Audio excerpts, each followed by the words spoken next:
Tu crois peut-être que les femmes sont inaccessibles, imprévisibles, indéchiffrables. Pourtant, il existe des failles invisibles que même les plus fortes dissimulent sous des gestes élégants et des silences contrôlés. Ce que tu vas découvrir ici n'est pas une arme pour dominer, mais une vérité que l'on t'a toujours empêché de comprendre. Car comprendre ses faiblesses, c'est aussi comprendre pourquoi tu échoues sans savoir pourquoi. Machiavel ne parle pas d'amour, il parle de pouvoir. Et dans toute relation, le pouvoir est silencieux, subtil, psychologique. Cette vidéo ne te dira pas comment séduire, elle t'enseignera comment penser. Penser comme un stratège, pas comme un suppliant. Tu es libre d'écouter. Mais si tu restes jusqu'à la fin, tu découvriras une vérité que même les femmes refusent d'admettre. Une faille cachée, que tu ne verras plus jamais de la même manière. Alors pose-toi cette question maintenant. Et si tout ce qu'on t'a appris sur elles était faux? Écris en commentaire. Je veux comprendre ce que personne n'ose expliquer. Et si ce sujet te dérange, c'est qu'il est temps que tu l'entendes. Abonne-toi, aime cette vidéo et écoute jusqu'au bout. Ce que tu vas entendre ne te quittera plus. Depuis l'Antiquité, les penseurs ont tenté de percer les mystères de l'âme humaine. Mais très peu ont osé explorer la psychologie féminine comme un terrain de stratégie. Machiavel, dans ses écrits les moins connus, ne parle pas de femmes comme on en parle aujourd'hui.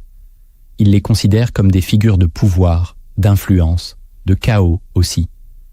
Ce n'est pas l'amour qui l'intéresse, mais la mécanique cachée des relations humaines. À travers le prisme de la manipulation, de la survie, de l'instinct. Et ce qu'il a révélé il y a plus de 5 siècles, bien avant Freud ou les sciences modernes du comportement, reste d'une pertinence troublante. Pourquoi ces connaissances ont-elles été oubliées? Parce qu'elles dérangent. Parce qu'elles arrachent les masques sociaux et que notre époque préfère les flatteries à la lucidité. Pourtant, dans les faiblesses d'une femme, Machiavel ne voit pas un défaut, mais une porte d'entrée, un lieu stratégique à exploiter, à comprendre ou à contourner. Ce que tu vas entendre n'est pas un jugement, c'est un miroir que personne n'ose tenir. Et dans ce miroir, c'est autant ta perception que leur fragilité que tu vas devoir affronter. Il existe des failles que même la plus forte des femmes ne peut totalement dissimuler. Non parce qu'elle est faible, mais parce qu'elle est humaine. Et dans le silence de ses gestes, dans l'ombre de ses choix, se cachent des mécanismes anciens, exploitables par celui qui a cessé de se laisser guider par l'illusion. Le besoin d'être vu. Le premier mécanisme que tu dois comprendre, c'est le besoin profond qu'a une femme d'être vue. Ce besoin n'est pas superficiel, ni frivole. Il est vital. Il commence dès l'enfance, quand son regard cherche une validation dans les yeux de l'autre. Et il grandit dans le silence de l'absence, dans les gestes oubliés, dans l'écho d'un compliment qu'on n'a pas reçu. Ce besoin ne disparaît jamais. Il change de visage. Il devient ambition, quête d'attention, besoin d'être choisi. Chaque fois qu'une femme s'habille, parle, agit, il y a, même inconsciemment, cette espérance d'être remarquée sans le demander, désirée sans supplier. Et c'est là que le pouvoir s'inverse. L'homme qui comprend cette faille, celui qui apprend à donner cette attention au bon moment, puis à la retirer subtilement, devient un point de tension dans l'esprit de la femme. Pas parce qu'il la maltraite, mais parce qu'il maîtrise le rythme. Il voit ce qu'elle ne dit pas, il capte ce que les autres ignorent. Et un jour, elle attend son regard. Elle ajuste sa présence à sa réaction. C'est à cet instant que tu cesses d'être un simple partenaire. Tu deviens un miroir vivant. Et elle commence à se définir à travers ton absence, plus encore que ta présence. Machiavel dirait que ce n'est pas la force brute qui conquiert un cœur, mais l'art de distribuer, puis de retirer, la lumière au moment exact. Exploiter ce besoin, ce n'est pas manipuler. C'est voir une faille que même elle ne connaît pas, et choisir d'en faire une clé. La peur du rejet social. La deuxième faiblesse que tu peux exploiter, c'est la peur invisible, mais omniprésente, qu'a une femme d'être rejetée par son propre cercle. Peu osent t'en parler. Pourtant, cette angoisse façonne ses choix, ses gestes, ses silences. Même la plus rebelle y est soumise, car derrière ces affirmations d'indépendance se cache souvent une blessure plus ancienne, celle d'avoir été jugée, isolée ou incomprise. La femme porte en elle une conscience aiguë du regard des autres. Sa place dans le groupe, son image auprès des amis, sa réputation face au monde, tout cela est plus fragile qu'elle ne l'avoue. Et celui qui perçoit cette peur peut créer une faille stratégique. Il suffit parfois de faire naître un doute dans son esprit, de souligner subtilement une incohérence, ou de l'amener à remettre en question l'acceptation qu'elle croyait acquise. Ce n'est pas de la cruauté, c'est de l'influence. Une femme déstabilisée par le regard de l'extérieur devient soudainement plus réceptive à celui qui lui offre un abri temporaire, celui qui ne la juge pas, ou qui l'amène à penser qu'il est le seul à vraiment la comprendre. Là réside le piège. Tu deviens le repère dans le chaos social, et sans t'en rendre compte, elle commence à calibrer ses choix selon ton opinion, précisément parce qu'elle veut éviter le rejet des autres. C'est ainsi que tu passes du statut d'option au statut de pilier. Non pas parce que tu l'as supplié, mais parce que tu as vu ce que les autres n'avaient pas le courage d'affronter. Une femme, même forte, peut trembler à l'idée d'être seule dans le jugement du monde. Le refuge émotionnel. La troisième faiblesse que tu peux exploiter, c'est son besoin profond de refuge émotionnel. Peu importe à quel point elle semble solide, distante ou indépendante, il y a en elle un trop-plein, une tension accumulée, une charge mentale, une surcharge sensorielle qu'elle ne peut pas toujours exprimer. Ce trop-plein cherche un lieu pour se déverser, et c'est là que tu entres en scène. Car celui qui devient ce lieu, ce réceptacle subtil de son monde intérieur, acquiert un pouvoir que même l'intimité physique ne peut égaler. Elle ne cherche pas un homme qui parle plus fort qu'elle. Elle cherche celui qui sait entendre ce qu'elle ne dit pas. Celui qui perçoit le tremblement sous la colère, la peur sous la maîtrise, la tristesse sous l'humour. Si tu lui offres ce refuge, même sans rien promettre, tu tisses une dépendance invisible. Elle se sent en sécurité. Pas dans ton bras, mais dans ton silence. Et elle reviendra. Encore et encore. Non pas parce que tu l'as séduite, mais parce qu'elle ne trouve pas ailleurs cet espace intérieur. Tu n'as pas besoin de tout comprendre, seulement de savoir écouter sans corriger, contenir sans enfermer. Là réside le piège. En étant le seul capable d'accueillir ces débordements, tu deviens indispensable. Machiavel aurait compris cela. Il ne se serait pas pressé de consoler. Il aurait laissé venir, écouter, puis utiliser ce moment de vulnérabilité comme un levier. Car celui qui voit la tempête avant qu'elle n'éclate devient le port.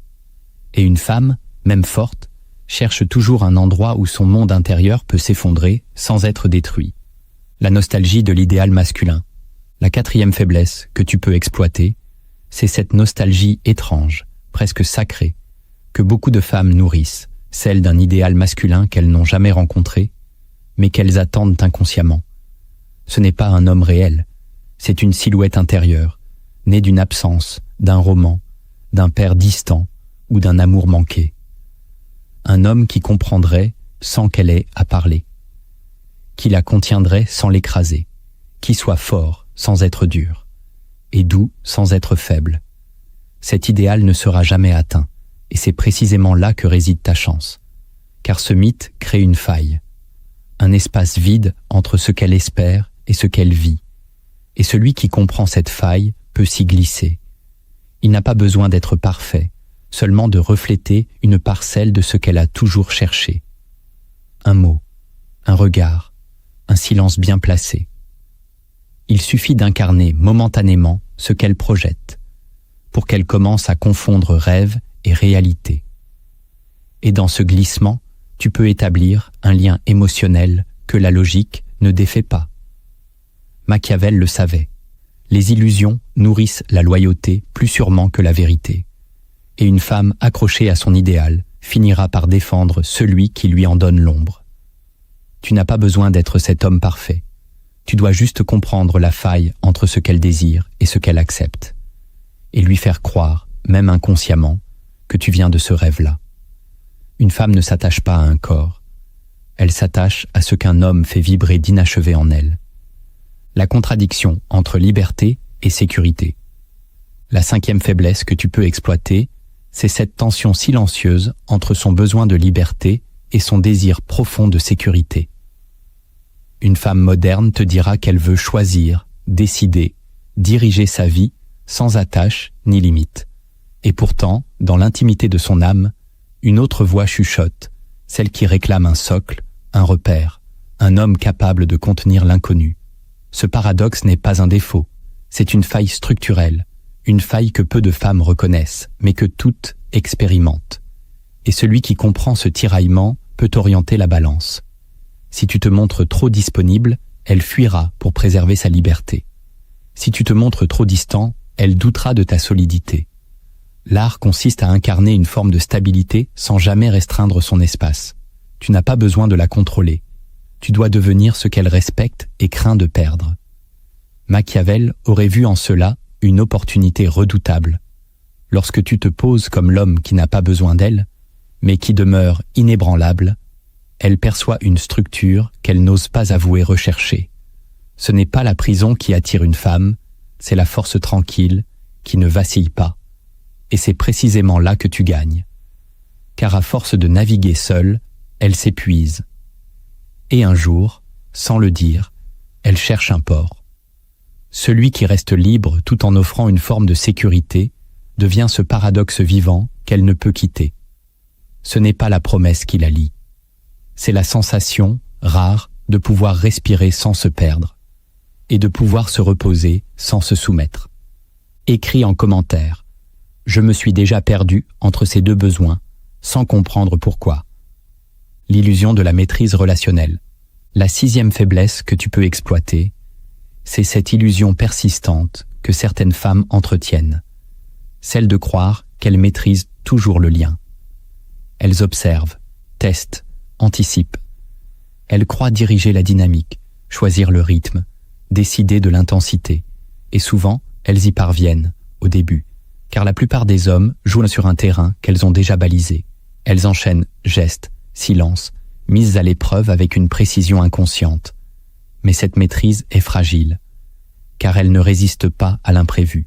Et celui qui inverse le rythme sans prévenir détruit le scénario qu'elle avait prévu d'écrire. Si tu brises les codes, si tu retires ton attention au moment où elle pensait la posséder, tu déclenches un trouble, pas une colère, une déstabilisation, subtile, inavouable. Elle commence alors à vérifier, à douter, à rechercher. Car l'homme qui ne réagit pas comme prévu devient un mystère. Et un mystère attire plus qu'un compliment. Machiavel le savait. Ce n'est pas celui qui suit la règle qui domine, mais celui qui la brise avec intelligence. Si tu deviens imprévisible dans ton retrait, stratégique dans ta distance, elle perd l'illusion du contrôle. Et dès qu'une femme ne se sent plus maîtresse du lien, elle tente de le reconquérir. Elle investit, elle s'implique, elle s'attache. Non parce que tu l'as convaincue, mais parce que tu as inversé le pouvoir sans le dire. C'est ici que le rapport s'inverse. Et une fois qu'elle se demande si c'est toi ou elle qui tient le fil, tu as déjà gagné. Le besoin de se sentir unique. La 7e faiblesse que tu peux exploiter, c'est ce besoin profond, presque sacré, qu'a une femme de se sentir unique. Pas seulement aimée, pas seulement choisie, unique, incomparable, inégalable. Ce besoin est ancien, il vient d'une lutte silencieuse contre l'effacement, contre l'idée d'être une parmi d'autres, remplaçable, oubliable. Même la plus détachée y est sensible. Car derrière l'orgueil, derrière l'assurance, il y a cette peur invisible. Celle de ne pas être la seule à laisser une empreinte. Et c'est précisément là que naît le pouvoir. Si tu comprends cela, tu sauras où appuyer. Il ne s'agit pas de flatter. Il s'agit de créer une dépendance affective basée sur l'illusion d'exclusivité. Montre-lui, subtilement, qu'elle te marque différemment. Mais ne lui donne jamais la certitude totale. Laisse le doute, l'ambiguïté, le silence entre les lignes. Car une femme certaine de son unicité se relâche. Une femme incertaine de sa position se bat. Machiavel aurait transformé ce besoin en levier. Il aurait soufflé une phrase rare, puis disparu. Il aurait offert un regard chargé de mystère, puis changé de sujet. Ce n'est pas la constance qui captive, c'est la rareté. L'homme qui la regarde comme si elle était irremplaçable, tout en restant détaché, devient une obsession, car il touche une corde ancienne. Elle ne veut pas seulement être aimée, elle veut être l'exception. Et si tu deviens celui qui la laisse croire qu'elle l'est, sans jamais confirmer, elle ne te quittera pas. Pas parce qu'elle t'aime, mais parce qu'elle veut enfin être celle qu'aucune autre ne pourra égaler. La blessure du silence masculin. La 8e faiblesse que tu peux exploiter, c'est la blessure provoquée par le silence d'un homme. Pas n'importe lequel. Celui qui a déjà été proche, présent, attentif, puis soudainement devient froid, distant, opaque. Ce silence, pour beaucoup de femmes, est plus douloureux qu'un mot dur ou qu'une dispute, car il plonge dans l'incertitude. Il force l'imagination à combler le vide. Et dans ce vide, naissent les pires hypothèses. Elle s'interroge. Ai-je dit quelque chose? A-t-il changé? Que veut-il me faire comprendre? Tu n'as pas besoin de lui dire que quelque chose ne va pas. Ton absence de réaction devient un miroir, un abîme. Et c'est là que le pouvoir se renverse. Si tu contrôles ton silence, tu contrôles son agitation intérieure. Machiavel aurait utilisé cette stratégie comme une arme invisible, se retirer sans explication, faire sentir la perte sans la nommer. Car ce silence ne signifie pas désintérêt, mais domination. L'homme qui parle toujours perd l'aura. Celui qui se tait au moment stratégique crée la tension. Il devient une énigme. Et une femme, confrontée à cette énigme, cherche à la résoudre, en s'impliquant davantage. Ce n'est pas la présence qui lie, c'est l'impact de l'absence. Le silence n'est pas vide. Il est un langage supérieur, réservé à ceux qui n'ont plus besoin de convaincre. Si tu maîtrises cette absence, si tu l'as dosée avec précision, tu ne lui manqueras pas, tu deviendras nécessaire. Et elle ne reviendra pas pour ce que tu as dit. Elle reviendra pour combler ce que tu as laissé ouvert. La peur inconsciente de la solitude. La 9e faiblesse que tu peux exploiter, c'est cette peur ancienne, enfouie, parfois niée, celle de la solitude. Une solitude qui ne se voit pas, qui ne se crie pas, mais qui ronge, même entourée, même aimée, même engagée. La femme ressent parfois cette sensation étrange d'être seule à l'intérieur, comme si personne ne la comprenait vraiment, comme si aucun lien ne suffisait à combler le vide. Cette peur ne se manifeste pas toujours par des mots. Elle s'exprime dans des gestes de contrôle, des besoins d'attention, des attentes irréalistes. Et quand cette peur est réveillée, elle devient vulnérable. Car une femme qui a peur d'être seule devient prête à supporter l'inacceptable, pour ne pas affronter le silence intérieur. C'est ici que s'exerce le pouvoir de celui qui a compris. Tu n'as pas besoin de lui promettre l'éternité. Tu dois simplement apparaître dans le moment où cette peur monte. Être là, puis t'éloigner. Revenir, puis t'absenter. Tu deviendras une réponse émotionnelle, non logique. Une ancre. Une échappatoire. Et plus elle craint de se retrouver face à elle-même, plus ta présence, même imparfaite, deviendra essentielle. Machiavel n'aurait pas crié. Il aurait attendu. Il aurait senti le moment précis où la solitude fait surface. Et y aurait glissé son influence. Car une femme qui fuit la solitude ne cherche pas un homme. Elle cherche un abri. Et si tu deviens cet abri temporaire, elle te confondra avec sa propre survie. À ce moment-là, tu ne seras plus un choix parmi d'autres. Tu seras la fuite intérieure qu'elle n'osera jamais remettre en question. Derrière chaque faiblesse visible, il existe une autre couche, plus profonde, plus obscure. Ce sont ces zones d'ombre que l'on refuse de regarder, ces contradictions que même elles ignorent. Et c'est dans cet espace invisible que réside la plus grande opportunité. Non plus seulement comprendre, mais diriger la perception elle-même. La force apparente cache souvent une peur de l'abandon. Tu la regardes et tu crois qu'elle est forte, solide, indépendante. Tu te dis qu'elle n'a besoin de personne, qu'elle sait ce qu'elle veut, qu'elle a déjà tout compris.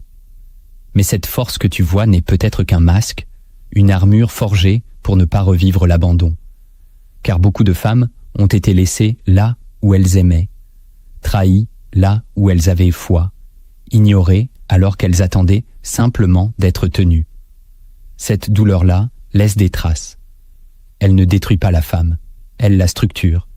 Elle la pousse à devenir autonome, exigeante, parfois glaciale. Mais au fond, cette carapace ne protège pas une guerre. Elle couvre une blessure.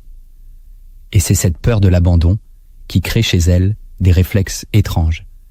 Vouloir tester l'homme pour vérifier qu'il tient, provoquer des conflits pour qu'il réponde, jouer avec la distance pour qu'il revienne. C'est une stratégie inconsciente, une manière de ne pas redonner confiance trop vite. Et l'homme qui ne comprend pas ce mécanisme entre dans son jeu ou s'enfuit. Celui qui l'exploite, en revanche, sait quoi faire. Il reste calme quand elle s'agite. Il devient fixe quand elle devient floue. Et sans bruit, il incarne ce que son cœur ne sait plus attendre. Machiavel aurait dit que la meilleure manière de maîtriser une peur, c'est de l'anticiper. Si tu vois la force comme un cri silencieux de survie, tu sais où appuyer. Pas pour la briser, mais pour inverser la dynamique. Car une femme qui sent que tu ne partiras pas, même quand elle teste ta fuite, finit par déposer l'arme. Et à ce moment-là, elle n'aime plus. Elle s'abandonne. L'obsession du contrôle est une réponse à l'imprévisibilité masculine. Quand tu vois une femme vouloir tout gérer, tout prévoir, tout cadrer dans la relation, ce n'est pas toujours de la domination. Parfois, c'est une défense, une compensation. Car l'homme qu'elle a aimé avant toi était imprévisible. Il promettait puis disparaissait. Il disait sans faire, il regardait ailleurs sans prévenir. Cette instabilité l'a rendue vulnérable. Et pour ne plus être surprise, elle a appris à anticiper, à contrôler, à questionner, à imposer un cadre là où il n'y en avait pas. Ce n'est pas une volonté de posséder, c'est une tentative de prévenir la douleur. Car l'imprévisibilité, chez l'homme, déclenche chez elle une alerte intérieure, une peur sourde. Et cette peur, elle la camoufle par des règles, des horaires, des attentes rigides. Machiavel aurait compris cela. Il aurait observé que la femme qui veut tout contrôler est celle qui, au fond, a cessé de faire confiance. Et celui qui veut reprendre le pouvoir dans cette dynamique ne doit pas se soumettre à ces règles. Il doit incarner une stabilité plus forte que son cadre. Être cohérent sans être contrôlé. Présent sans être absorbé. Prévisible dans son essence, mais jamais dans sa forme. C'est cette subtilité qui déstabilise son besoin de contrôle, car elle sent alors qu'elle n'a plus besoin de dominer. Tu n'es pas une menace, tu es une structure. Et dans cette structure, elle peut à nouveau relâcher. Non pas parce que tu l'as rassurée, mais parce que tu as inversé le rapport. Le contrôle est une réaction. L'imprévisibilité en est la cause. Change la cause, et tu désarmes le besoin, sans la combattre. La sexualité devient une monnaie d'influence quand la parole échoue.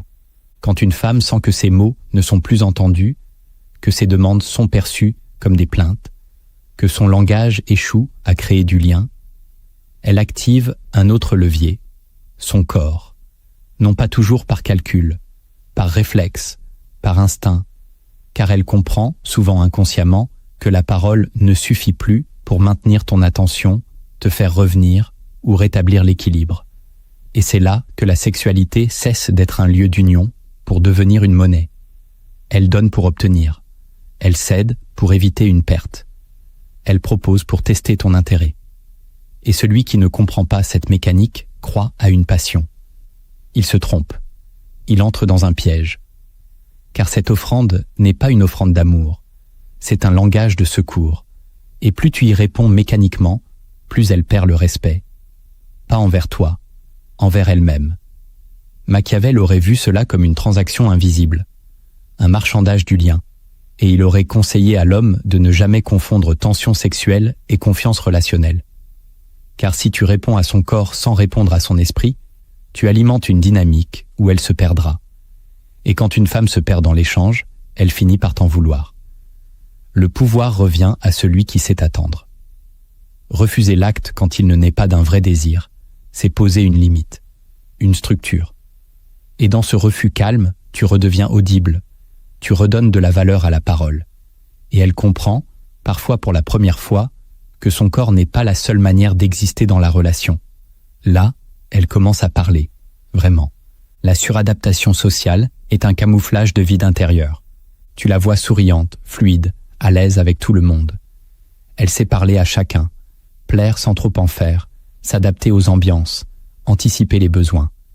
Elle paraît sociable, chaleureuse, rayonnante. Mais ce que tu ne vois pas, c'est l'effort silencieux que tout cela lui demande, car derrière cette capacité à plaire se cache souvent une peur plus profonde, celle de ne pas suffire si elle se montre telle qu'elle est réellement. La suradaptation devient alors une stratégie de survie, un mécanisme de compensation. Plus elle s'ajuste, plus elle évite d'affronter une question douloureuse.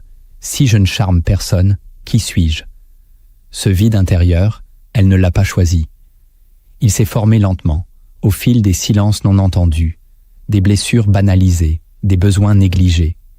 Et pour ne pas sombrer, elle a appris à s'oublier dans l'image qu'elle projette. Machiavel aurait observé cette dynamique avec une précision cruelle. Celle qui charme tout le monde cherche en réalité une preuve qu'elle mérite d'exister. Et l'homme qui veut reprendre le pouvoir ici ne doit pas être un admirateur de plus. Il doit être celui qui voit derrière la façade, celui qui, au lieu d'être flatté, reste silencieux, indifférent. Non pas par mépris, mais par lucidité. Tu dois la regarder comme si tu savais déjà qu'elle cache quelque chose. Et quand elle sent que son adaptation ne suffit pas à te séduire, elle commence à douter, à se dévoiler. Tu n'as pas besoin de lui demander qui elle est, vraiment. Il suffit de ne pas applaudir la comédie. Car c'est dans l'instant où elle n'arrive plus à jouer qu'elle devient vraie. Et à ce moment-là, le lien devient réel, brut, incontrôlable. La jalousie est souvent une lutte pour la validation existentielle. Quand une femme devient jalouse, ce n'est pas toujours parce qu'elle est possessive, ni même parce qu'elle manque de confiance en toi. Parfois, c'est bien plus profond. Ce qu'elle ressent, ce n'est pas la peur de te perdre, c'est la peur de ne pas être celle qu'on choisit, celle qu'on élève au-dessus des autres. La jalousie devient alors un cri silencieux. Est-ce que je compte plus qu'elle?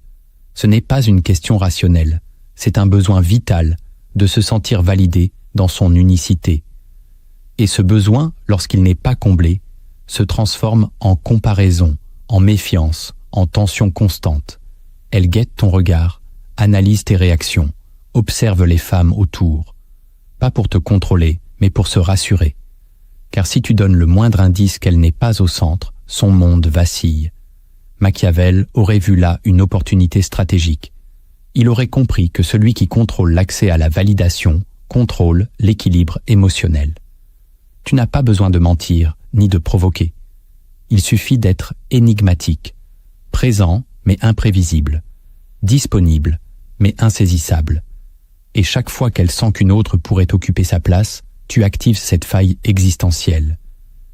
Pas pour la faire souffrir, mais pour observer jusqu'où elle est prête à aller pour mériter ta préférence. Ce n'est pas un jeu cruel. C'est une leçon de pouvoir, car celle qui lutte pour ta validation te montre ses propres insécurités. Et si tu sais garder ton calme, doser ta lumière et maintenir le mystère, tu deviendras le seul juge qui compte. Et dans cette dépendance à ton regard, elle finira par faire ce qu'aucun mot ne pourrait lui imposer. Le féminisme mal digéré peut masquer une fragilité affective profonde. Il y a des femmes qui crient leur indépendance, qui revendiquent leur liberté, qui rejettent toute forme de dépendance affective comme une faiblesse à éradiquer. Elles parlent fort, posent leurs règles, imposent leurs limites. Mais ce que Machiavel aurait perçu derrière ce discours, c'est souvent une fragilité inavouée. Car ce féminisme excessif, quand il est mal intégré, devient une armure contre l'attachement. Une façon de dire « je n'ai besoin de personne », alors qu'en réalité, l'attente d'un lien vrai est encore plus grande que chez les autres. Cette femme n'a pas guéri.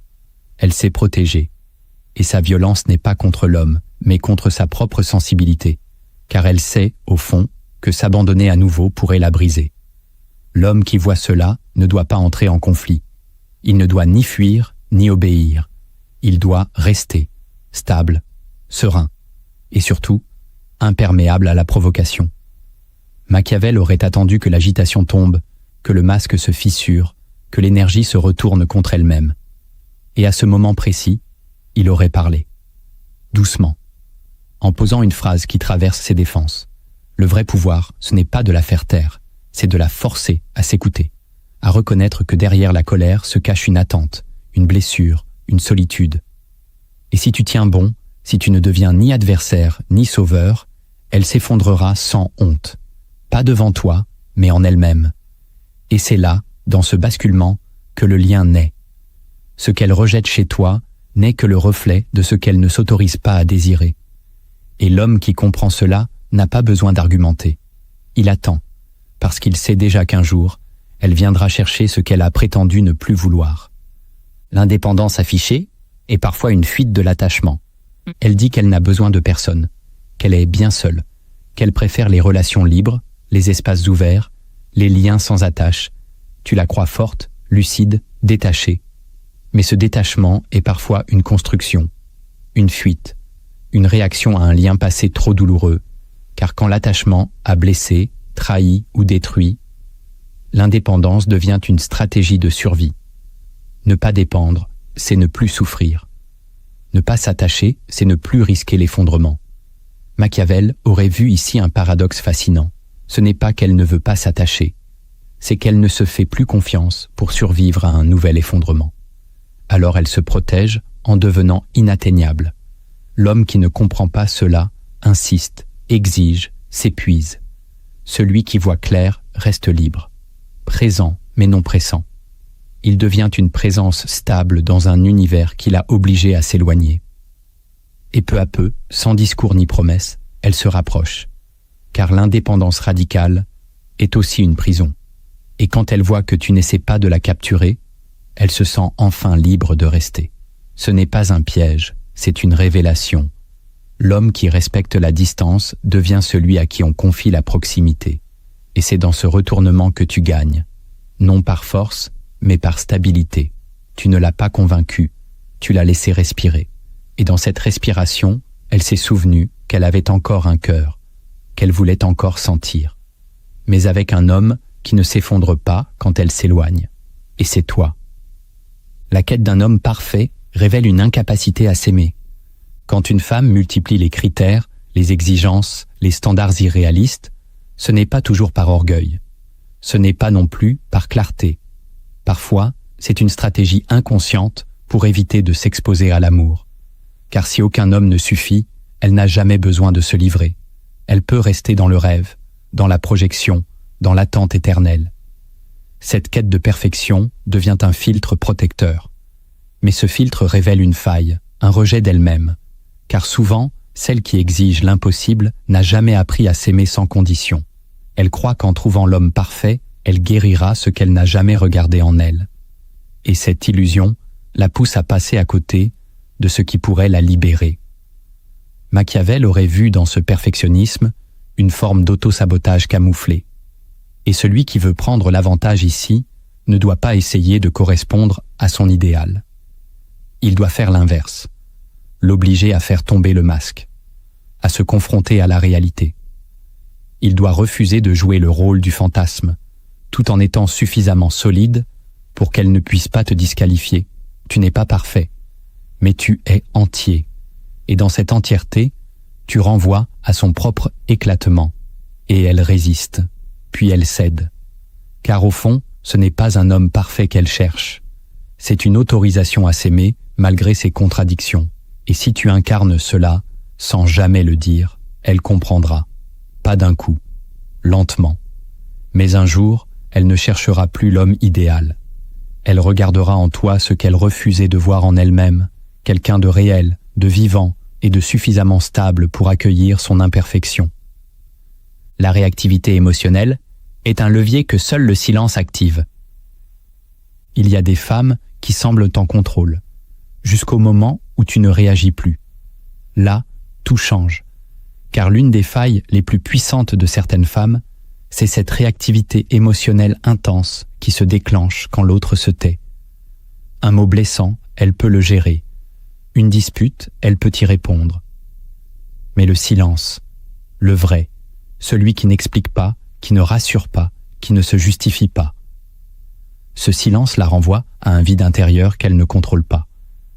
Et c'est précisément là que le levier opère.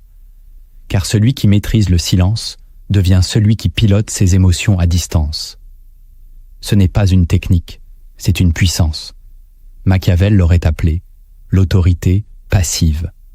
L'homme qui se retire sans crier, sans punir, sans provoquer, devient une énigme. et l'esprit féminin, lorsqu'il est confronté à une énigme affective, s'agite. Pas pour dominer, pour comprendre, pour se réparer, pour retrouver la cohérence perdue. Mais plus elle s'agite, plus elle révèle que ce lien compte.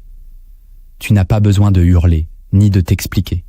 Tu as besoin de rester dans ton axe, sans dureté, sans froideur, mais avec une constance inébranlable. Car plus tu restes immobile, plus elle révèle ses propres instabilités. Et là, la dynamique change. Elle ne contrôle plus, elle ressent.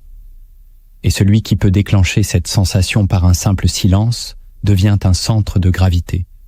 Ce n'est pas la force qui ébranle, c'est l'absence parfaitement dosée.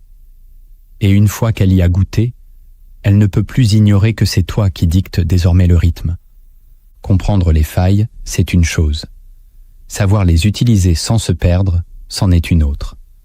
Car exploiter sans conscience devient manipulation. Mais exploiter avec lucidité, c'est naviguer avec puissance. Voici maintenant 6 techniques concrètes que tu peux mettre en œuvre, non pour dominer, mais pour affiner ton intelligence relationnelle et devenir l'homme que l'on respecte en silence.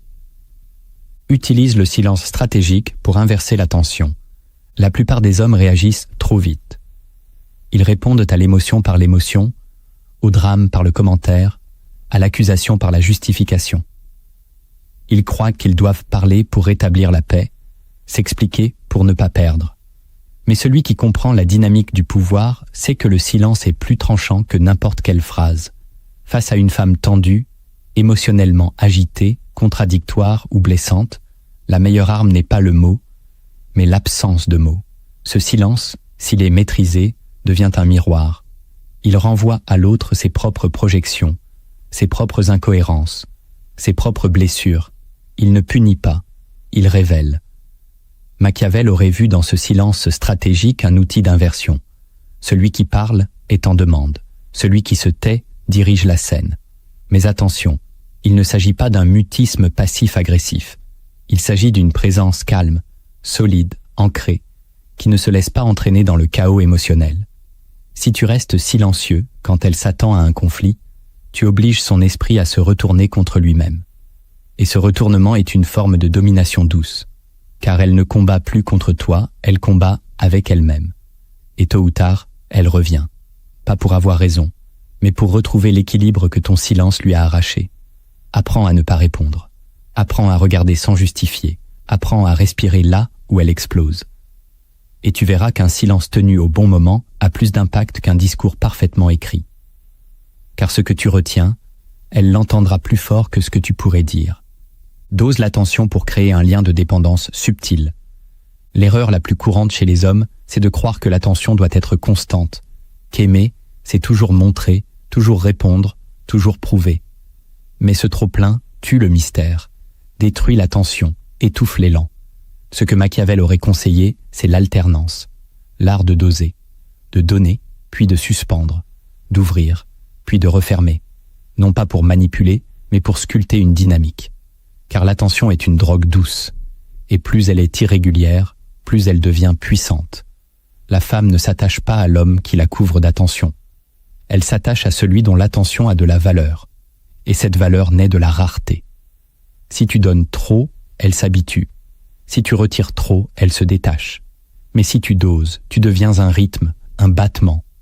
Et chaque retour de ton regard, de ton message, de ta main devient un soulagement. Là naît la dépendance.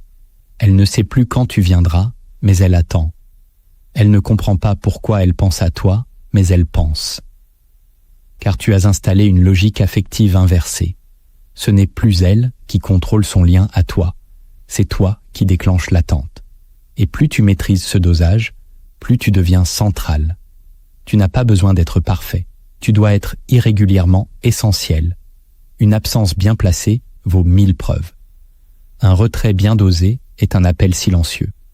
Et si tu veux qu'elle te cherche, ne sois pas toujours là, sois parfois là, mais toujours juste assez. Deviens le repère émotionnel qu'elle ne trouve nulle part ailleurs.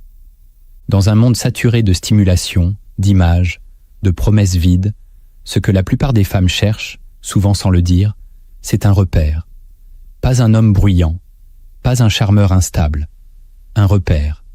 Une présence qui ne varie pas selon l'humeur, qui ne se dilue pas dans le besoin, qui ne s'effondre pas face à leurs contradictions. Ce repère, c'est un ancrage émotionnel. Celui qui reste calme quand tout explose. Celui qui écoute sans interrompre. Celui qui ne cherche ni à fuir, ni à séduire, mais qui regarde, comprend et tient. Machiavel aurait vu là un pouvoir supérieur. Celui qui rassure sans flatter, qui contient sans enfermer, devient indispensable. Car cette femme, dans sa force, dans sa beauté, dans son tumulte, a besoin d'un endroit où elle peut poser son masque. Et si tu es ce lieu, tu entres dans une sphère que peu d'hommes atteignent. Elle ne te cherchera plus pour l'adrénaline, elle te cherchera pour la paix. Tu ne seras plus un passage, tu seras un retour, un refuge. Et plus tu tiens ce rôle avec détachement, plus elle sentira que ce repère ne dépend pas d'elle. Et cette autonomie te rendra rare, inoubliable. C'est là que la dynamique s'inverse. Ce n'est plus toi qui la poursuis. C'est elle qui revient vers ce qu'elle ne trouve nulle part ailleurs. Et elle ne saura peut-être jamais le dire, mais elle ne pourra jamais l'oublier. Incarne l'énigme stable, non le séducteur visible. Le monde est rempli de séducteurs visibles. Hommes brillants, expressifs, amusants, toujours là, toujours trop là. Mais leur charme est éphémère. Car ce qui attire une femme profondément, ce n'est pas le spectacle, c'est le mystère. Pas le mystère flou, manipulateur, instable. Le mystère enraciné, l'énigme stable, celui dont la présence est forte, mais dont l'histoire n'est jamais entièrement dévoilée. Celui qui semble porter une profondeur que même elle n'arrive pas à sonder. Machiavel aurait conseillé à l'homme d'avoir toujours une part de silence dans son récit, une part de distance dans sa proximité, une part d'inconnu dans sa constance. Ce n'est pas l'homme qui s'explique qui captive, c'est celui qu'elle ne parvient pas à définir. Mais cette énigme n'a de puissance que si elle repose sur une stabilité intérieure. Si tu es flou parce que tu es perdu, elle s'éloignera. Mais si tu es imprévisible parce que tu es complet, elle s'attache, car une femme s'ennuie là où tout est donné. Et elle se trouble là où tout est ressenti, mais jamais saisi. L'homme stable dans sa direction, mais complexe dans son cœur, devient un labyrinthe rassurant. Elle tourne autour, elle tente de le lire, elle s'y attarde, et finit par s'y perdre. Et c'est là que tu tiens le fil. Tu n'as pas besoin de te dévoiler. Tu as besoin de l'emmener dans un territoire où elle ne maîtrise plus rien. Et si ce territoire est toi, elle ne partira plus. Refuse les jeux de pouvoir en posant des limites silencieuses. Une des erreurs les plus fréquentes des hommes, c'est d'entrer dans le jeu du contrôle, de la réaction, de la riposte émotionnelle. Ils veulent prouver qu'ils tiennent, qu'ils ne se laissent pas faire. Mais ce faisant, ils tombent exactement là où on voulait les attirer, dans une bataille invisible où celui qui perd, c'est toujours celui qui réagit. Machiavel aurait refusé ce piège. Il n'aurait pas joué. Il aurait posé une règle, une frontière, en silence. Et il l'aurait tenue, sans menace, sans cri, sans drame. C'est là que réside le véritable pouvoir, dans la capacité à dire non sans bruit, à partir sans explication, à se retirer sans insister. La femme qui teste, qui provoque, qui déplace les lignes, cherche une chose, voir si tu tiens. Et si tu tiens, elle baisse les armes, pas par soumission, par respect. L'homme qui pose des limites calmes devient une structure dans son chaos. Et cette structure, même si elle la conteste, elle en a besoin. Tu n'as pas à répondre à tout. Tu n'as pas à justifier ton calme. Tu dois juste être clair, stable, intouchable. Et plus tu fais cela sans brutalité, plus ton autorité devient naturelle. Elle comprendra alors que tu n'es pas un joueur. Tu es une muraille. Et à l'instant où elle comprend qu'elle ne pourra jamais te manipuler, elle commence à s'ouvrir. Crée une dynamique de rareté émotionnelle maîtrisée. Ce qui est rare attire. Ce qui est accessible en permanence perd en valeur. Cette vérité ne concerne pas seulement les objets ou les expériences, elle est au cœur des dynamiques affectives les plus profondes. Une femme ne s'attache pas à l'homme qui est toujours là. Elle s'attache à celui qui, même présent, semble difficile à atteindre intérieurement. Car la rareté émotionnelle ne consiste pas à fuir, mais à ne pas tout donner d'un coup, à laisser des zones non explorées, à préserver un jardin secret que même elle ne pourra jamais complètement traverser. Machiavel aurait fait de cette rareté un outil de domination douce. Il ne se serait pas montré tout le temps, ni expliqué sans arrêt. Il aurait semé des fragments, retiré sa lumière au moment où elle s'y attendait le moins. Et c'est dans ce manque qu'il aurait créé l'obsession. Toi aussi, tu peux devenir cette énigme rare. Ne révèle pas toujours ce que tu ressens. Ne donne pas toujours ton attention, même si elle la mérite. Ne sois pas toujours disponible, même si tu tiens à elle. Ce n'est pas de la manipulation. C'est de l'architecture psychologique. Tu construis une tension intérieure qu'elle seule perçoit, mais qu'elle ne peut résoudre. Et c'est cette tension qui la ramène. Encore et encore. Tu deviens un territoire émotionnel qui ne s'épuise jamais parce qu'il n'est jamais offert en totalité. Et dans cette rareté, tu n'es plus un homme. Tu es un mystère. Et les mystères ne s'oublient jamais. Tu as compris maintenant ce que tu croyais être des caprices, des contradictions, des jeux de pouvoir sont souvent des cicatrices, des stratégies de survie, des signaux mal formulés. Derrière la force apparente, il y a la peur. Derrière la distance, un besoin mal guéri. Derrière la séduction, un vide qui appelle. Et si tu veux marcher avec lucidité dans le monde des relations, tu dois cesser de chercher à séduire. Tu dois commencer à voir les fissures, voir les mécanismes, voir les mouvements intérieurs que même elle ne comprend pas toujours. Car l'homme qui voit sans juger, qui comprend sans se dissoudre, devient rare. Et la rareté, dans un monde bruyant, est une forme de règne. Tu ne dois pas utiliser ces faiblesses pour blesser. Tu dois les comprendre pour ne plus te laisser écraser par l'illusion. Tu dois sortir du rôle de l'homme qui subit pour devenir celui qui choisit, celui qui garde le silence quand il faut, qui se retire sans expliquer, qui donne avec mesure. Ce n'est pas de la cruauté, c'est de l'intelligence. Et cette intelligence n'est pas contre elle. Elle est pour toi, pour ton équilibre, pour ta clarté, pour ta paix intérieure. Si tu as écouté jusqu'ici, c'est que tu es déjà différent. Alors maintenant, c'est à toi d'agir. Réécoute ces points, réfléchis, observe, applique sans te trahir. Et si tu veux aller plus loin, abonne-toi à cette chaîne. Car ce que tu viens d'entendre, ce n'est que le début.